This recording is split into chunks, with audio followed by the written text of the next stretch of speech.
Hello and welcome to this week's Climate Dispatch. Johanna Miller, Energy and Climate Program Director, Vermont Natural Resources Council, here with my colleague Dan Fingus, and more so, very excited to be here with Senator Becca White. More exciting. More exciting. Windsor County Senator and new Vice Chair of the Senate Transportation Committee.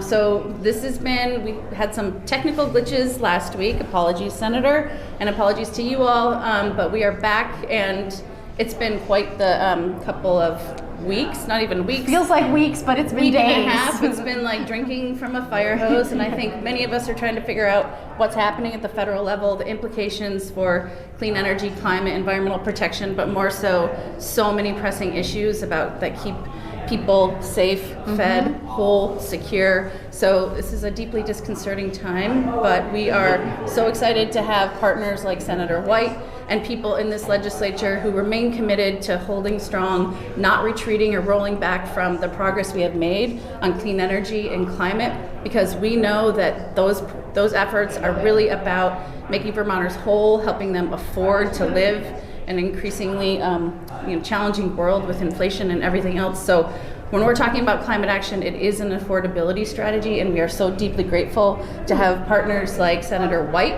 So I want to really kick it over to Senator White to talk about your priorities, what you anticipate, and how people can be helpful in this really challenging moment. Yeah, well, I would say that if anyone's feeling disconcerted, they're not alone. Your elected officials are also trying to understand what exactly we can do in light of the federal executive orders, also the hiring freeze and the emails that are being sent to federal employees.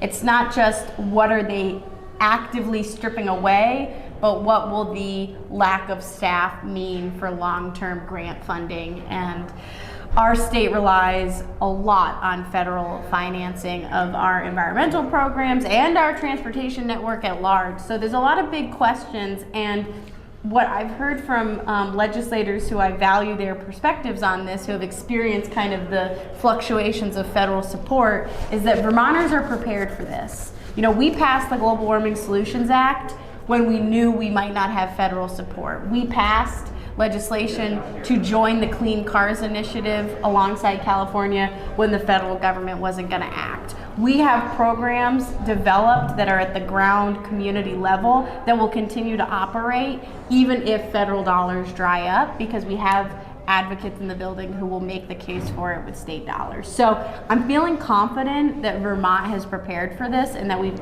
weathered storms like this in the past.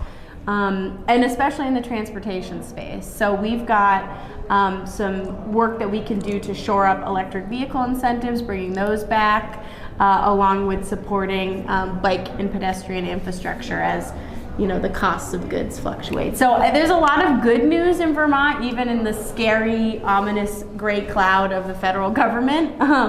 And it takes a whole team of people to make sure that happens. So I would say that I'm proud of Vermont at this moment. I'm proud of the work that we've done to be prepared.